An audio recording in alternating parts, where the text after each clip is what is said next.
ရုပ်ရှင်ဆာမှာနိုဘင်ချန်ဒရာဒတ်စ်လို့ခေါ်တဲ့ကောင်လေးတစ်ယောက်ဟာအချို့ပွဲမျိုးစုံလုပ်နေတဲ့အချို့ဆိုင်ဒီဇိုင်းကိုစိတ်ဝင်တစားချောင်းကြည့်နေတာကနေစတင်ထားပါတယ်။အဲ့ဒီအချိန်မှာပဲခရင်သွားတစုတချင်းဆိုနေတာကိုကြားလိုက်ရလို့သူတို့နဲ့အတူသွားရောက်ပူပေါင်းပြီးတချင်းလိုက်ဆိုပါတော့တယ်။ဖျော်ဖြေမှုအပြီးမှာခရီးသွားကောင်းဆောင်ကတခြားသူတွေလိုပဲနိုဘင်ကိုတခုခုပေးဖို့တောင်းဆိုပါတယ်။ဒါပေမဲ့နိုဘင်မှာပေးစရာဘာမှမရှိလို့ဘေးနားကရွှန်စည်းတုံကိုယူပြီးလုံးလိုက်ကခေါင်းဆောင်ကိုတွားပေးလိုက်ပါတယ်။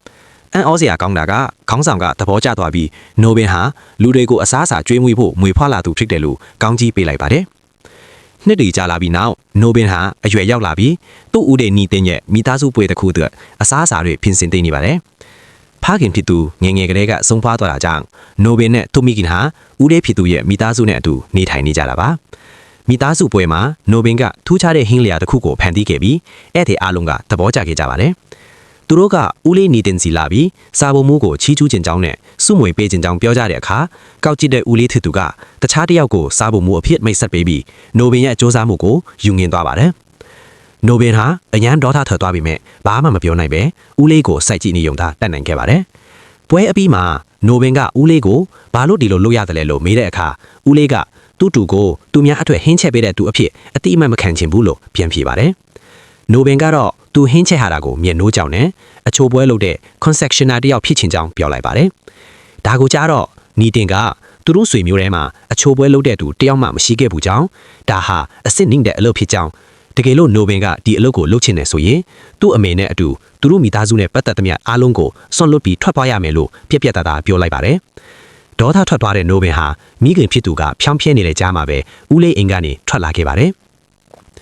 နောက်နေ့မှာတော့မိခင်ရဲ့တိုက်တွန်းမှုနဲ့နိုဘင်ဟာမာနကြီးတဲ့ကာလီဒတ်စ်ပိုင်နဲ့အချိုဆိုင်မှာအလုပ်ဝင်လုပ်ပါတယ်။တခြားအချိုပွဲဖန်တီးရှင်တွေဖြစ်တဲ့မဟေ့ရှ်နဲ့ဟေမန်တို့နဲ့အတူအလုပ်လုပ်ရမှာဖြစ်လို့နိုဘင်ကအရန်စိတ်လှုပ်ရှားနေပါတယ်။ဒါပေမဲ့ဝိုင်းနေစကကာလီဒတ်စ်ကသူ့ကိုအချိုပွဲတွေလုပ်ခွင့်မပြီးပဲအခုအဖြစ်သာဖောက်တယ်တွေကိုဧည့်သည်ခံခဲ့ပါတယ်။ဒီနေ့မှာနိုဘင်စိုက်ဆောင်နေတော့လှပတဲ့ကောင်မလေးကီရော့ဒမာနီဒေဝီဟာစိုက်သေးကိုပြေးဝင်လာပြီးတစ်သားစင်တော်မှာပုံနေတာကိုတွေ့ရပါတယ်။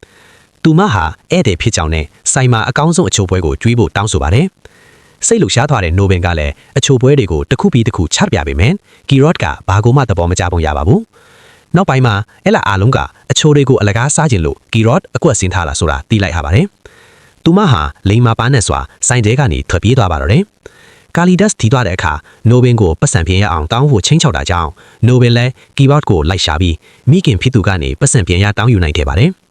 ပြန်အထွက်မှာကီရော့ကသူ့လက်ကိုကိုက်ပြီးပတ်စံကိုပြန်လှုပ်လိုက်ပြီးသူမတောင်းဆိုတဲ့အဖြူရောင်အလုံးလေးပါစက်ထဲထည့်လိုက်လို့အရေးပြိုသွားမယ်အချိုပွဲမျိုးကိုလှုပ်ပေးနိုင်မှသာပတ်စံပြန်ပေးမယ်လို့သဘောတူလိုက်ပါတယ်။အဲ့ဒီအချိုပွဲကိုရော့ဆူကိုလာလို့နာမည်ပေးခဲ့ပါတယ်။နိုဘင်တလောက်ဒိုင်ခဲတွေနဲ့အချင်းချင်းစမ်းတပ်ပြီးမြတ်အကုန်လုံးပြည့်စည်သွားပြီးတန်ဖိုးရှိပစ္စည်းတွေဖုံးတိမ်ပြီးလို့ကာလီဒတ်စ်ရဲ့ပါရိုက်တာကိုခံလိုက်ရပါတယ်။နောက်ပိုင်းမှာသူလုတ်ပေးခဲ့တဲ့အချိုးပွဲအတွက်ဈေးလျော်ယူမိလို့ဆိုင်ကိုအရှုံးပေါ်စေတယ်ဆိုပြီးကာလီဒတ်စ်ကနိုဘင်ကိုအလုတ်ဖြုတ်လိုက်ပါတယ်။ဦးလေးကတော့အင်ကနှင်းချလို့မိခင်နဲ့အတူအိမ်ငှားပြီးအမောက်ကောက်တဲ့ဘဝအထိရောက်သွားခဲ့ပါတယ်။ဒါပေမဲ့မဟေ့ရှ်ကချန်ဒူးဆိုတဲ့စီးပွားရေးသမားနဲ့မိတ်ဆက်ပေးလို့ပါတနာအထိပြန်လည်လုပ်ခွင့်ရရှိခဲ့ပါတယ်။နိုဘင်ရဲ့အချိုပွဲဖန်တီးနိုင်ကျွမ်းသိမ်းမွေးလာတဲ့အတွက်ကီရော့ရဲ့မိသားစုကလည်းနိုဘင်နဲ့သဘောတူပြီးသူတို့နှစ်ယောက်လက်ထပ်ရလိုက်ပါတယ်။ဒါပေမဲ့မင်္ဂလာဆောင်အော်ဒါတစ်ခုမှာချန်ဒူးကငွေတွေကိုယူပြီးထွက်ပြေးသွားပါတယ်။နိုဘင်လည်းချန်ဒူးကိုလိုက်ရှာရမှာဘိန်းစားနေတဲ့ချန်ဒူးကိုတွေ့လိုက်ရပါတယ်။ကန်ကောင်းစွာနဲ့အရက်ဆိုင်ပိုင်ရှင်ကငွေအချို့ကူညီပေးလို့အချိုပွဲပြန်လုပ်နိုင်ခဲ့ပြီမဲ့ချန်ဒူးကမတော်တဆအချို့ရေအိုဒကိုဘိန်းတွေပြုတ်ကျသွားစေပါတယ်။အဲ့ဒီအချိုပွဲကိုစားမိတဲ့ဧည့်သည်တွေသွေးအန်ကုန်လို့နိုဘင်ဟာဝိုင်းရိုက်ခံပြီးဆိုင်မှာအပိတ်ခံလိုက်ပါတယ်။ဇယားပြီးတဲ့ကီရော့ကသူမရဲ့လက်ဝက်ရတနာတွေကိုရောင်းချပေးပြီးခွန်အားပေးလို့ကာလီဒတ်စ်ရဲ့ဆိုင်နဲ့မျက်နှာချင်းဆိုင်မှာကိုပိုင်အချို့ဆိုင်ကိုပြန်ဖွင့်နိုင်ခဲ့ပါတယ်။ဒီနေ့မှာနိုဘင်ဟာဖျားဖူးအဖွဲ့နဲ့အတူနိုင်ငံတော်မစ္စတာပေါ်လိုစီမှာတချင်းသွားဆိုရင်ပေါ်လိုစီကနေနူးညံ့တဲ့တင်ကဲလုံနီအဆင့်ဆင့်ကိုတင်ယူခွင့်ရရှိခဲ့ပါတယ်။ဒါကိုအသုံးပြုပြီးသူများနဲ့မတူတဲ့ရိုဆိုကိုလာကိုအောင်မြင်စွာဖန်တီးနိုင်ခဲ့ပါတယ်။အစပိုင်းမှာဖောက်တယ်မလာပင်နဲ့ရေးစားနေတဲ့ကလေးတစ်ယောက်ကိုရိုဆိုကိုလာကျွေးလိုက်တာကနေလူကြိုက်သွားပြီးတမျိုးလုံးကသူ့ရဲ့ရိုဆိုကိုလာကိုအယူအဆကြိုက်နေတတ်သွားကြပါတယ်။နိုဘင်ကသူအခက်ခဲရှိတဲ့ချိန်မှာကူညီပေးခဲ့သူအားလုံးကိုရိုဆိုကိုလာတွေလိုက်ကျွေးပြီးတခြားအချိုပွဲဖန်တီးရှင်တွေကိုလည်းချက်ပြုတ်နည်းကိုတင်ပေးခဲ့ပါတယ်။ရန်သူတော်ဟောင်းကာလီဒတ်စ်ကရိုဆိုကိုလာကိုသူ့နာမည်နဲ့မူပိုင်တင်ဖို့ကြိုးစားခဲ့ပေမဲ့မအောင်မြင်ခဲ့ပါဘူး။နောက်ဆုံးမှာတော့နိုဘင်ကကာလီဒတ်စ်စီသွားပြီးရိုဆိုကိုလာသွားကျွေးတဲ့အခါကာလီဒတ်စ်ကအချိုပွဲရဲ့ဖြည့်ပြည့်စုံတဲ့အရာတာကိုကြောင့်မျက်ရည်ကျပြီးနိုဘင်ကိုတောင်းပန်ခဲ့ပါတယ်။